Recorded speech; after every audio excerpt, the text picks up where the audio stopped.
Welcome back to M Recaps, the place where movies come back to life in minutes. The film begins in the nation of Zamunda. King Akeem Jafar awakens on his and Queen Lisa's 30th wedding anniversary. They have 3 daughters, Mika, Alma, and Tinashe, and have loved seeing Zamunda develop, with Lisa's father, Cleo McDowell, extending his McDowell's restaurant business across the nation. Akeem fights with his daughters, who are all extremely skilled fighters. He joins his friend and assistant Semi when they learn that soldiers from the neighboring nation of Nexdoria, led by General Izzy, are arriving. The men arrive at the palace, and Izzy is not pleased that Akeem left his sister at the altar. She is still hopping on one foot and barking like a dog at his command. So he offers his son, Idi, to marry Mika, as Zamundan laws state that only a male heir may replace Akeem. He refuses to let Mika marry into Izzy's family, and the general leaves with a threat that if Akeem refuses, there will be war between their nations. Akeem and Semi are summoned to King Jaffe's room, where he is unwell and near death. Jaffe and the witch doctor Baba tell Akeem about a vision Baba had, which revealed that Akeem has a son he had no idea about, conceived during his earlier trip to America. Akeem is baffled since he feels he has only been with Lisa, but Semi is compelled to reveal the night the two of them went to a nightclub in Queens and met women they dislike. Semi walked off on his own and met a woman named Mary Johnson, telling her and her friend that Akeem is a prince. Mary agreed to bring the men back to her house, thinking it was simply a pickup line, which led to her giving Akeem drugs and then having sex with him when he wasn't thinking clearly. Akeem is upset with Semi for keeping the truth from him, but Jaffe advises him not to get stirred up. He does, however, mention that Akeem will have a month to act before someone attempts to assassinate him. In the absence of a successor, Jaffe requests that they hold a funeral for him while he is still alive so that he can enjoy one final celebration with his family. This involves seeing Morgan Freeman describe his biography and booking En Vogue, Salt and Pepper, and Gladys Knight to sing Jaffe's praises. He spends one last moment with Akeem, asking him to find his son so that he might become the true heir before passing away. Akeem then makes preparations with Semi to return to America. In Queens, Akeem's son Lavelle is seeking a job and is waiting with his uncle Kareem, Reem, who typically gets him tickets to Madison Square Garden.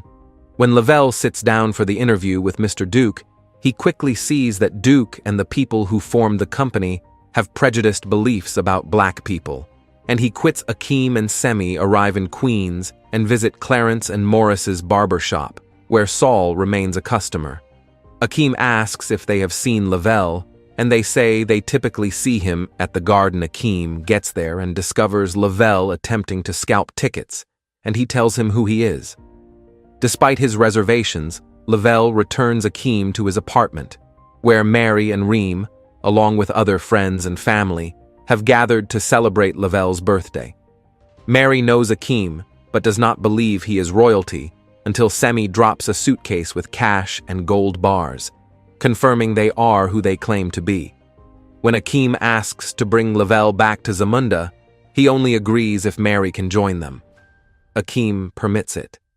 Lisa is upset that Akeem kept his trip a secret from them when they go back to Zamunda. Mika is also upset since she knows her father was always more interested in finding a male heir than letting her govern.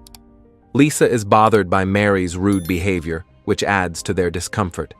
Meanwhile, Izzy is notified by his lieutenant that Akeem has returned with his son. Lavelle begins to enjoy his newfound princely benefits, but he is first nervous when he meets the royal bathers. Mary convinces him to make the most of his position as a prince, and he agrees. Lavelle then meets Mirembe, the royal groomer, who talks to him and gives him a new hairstyle, although no one likes the prince tail on the back. Lavelle is then given an official presentation as prince before Izzy and his warriors arrive to introduce them to his daughter, Bapoto, whom Lavelle finds stunning. Akeem appears to be set on allowing Lavelle and Bapoto to marry, despite previously rejecting the idea of arranged marriages. But Baba tells Akeem that Jaffe's last words were for Lavelle to pass his princely test. Akeem begins Lavelle's training, which requires him to brush up on Zamunda's history as well as his family legacy. The final test involves pulling a lion's whiskers, which frightens Lavelle. He confesses his concerns about completing his princely duties to Mirembe, who informs him about his father's decision to travel to America to pursue his passion rather than an arranged marriage. She urges Lavelle to be himself in Queens. Lavelle brings Reem to Zamunda as a consigliere. With his aid, he begins to better understand Zamundan culture and history. At the same time, Mika trains by herself. When it's time for Lavelle to obtain the lion's whiskers, Mika approaches him, and they work together to overcome their differences and discover a cunning way to complete the assignment. Lavelle approaches the lion and causes it to chase him all the way to a bamboo cage that he built with Mika's assistance. It's coated in cat chow to keep the lion quiet while Lavelle trims the whiskers off. He then tosses another can away from the cage, allowing him to exit and thus passing his test. The claimed final test is for Lavelle to be circumcised. He is appalled by the prospect but decides it is what he must do. Baba chops down with a knife, but it was only a potato, implying that the entire incident was a prank character test to demonstrate that Lavelle is willing to sacrifice his dignity when necessary. He is now a true royal. Later, Lavelle wanders outside with Mirembe, where she reveals her interest in American culture, notably the barbershop flicks. She also wants to cut hair for her own beauty parlor, and Lavelle encourages her to pursue her ambition. They end up kissing, but Mirembe believes she should have avoided it. The Nexdorians attend a party to celebrate Lavelle's new status as a prince. Lisa and Mary begin to bond over drinks, since Lisa has missed being in Queens and is excited to reconnect with someone from there. Lavelle takes Bopoto aside to get to know her, but like her aunt before her, Bopoto has been indoctrinated to feel she can only do what her husband wants. Realizing that he is more in love with Mirembe, he approaches her, and then Akeem. When he finds his father, he overhears Izzy telling him that they exploited Lavelle as a piece in their game, and that everyone will benefit from him marrying Bopoto. Lavelle gets Mirembe, Mary, and Reem on the royal jet and returns to Queens. Semi alerts Akeem, complicating matters. When Izzy requests a wedding the next day, Akeem tells a very drunk Lisa about the issue with Lavelle, resulting in a confrontation in which she kicks him out. He goes to McDowell's and talks to Cleo about his fatherly duties to not only Lavelle but also Mika and her sisters. After thinking about what his late mother would have wanted, he decides to go locate Lavelle and make things right.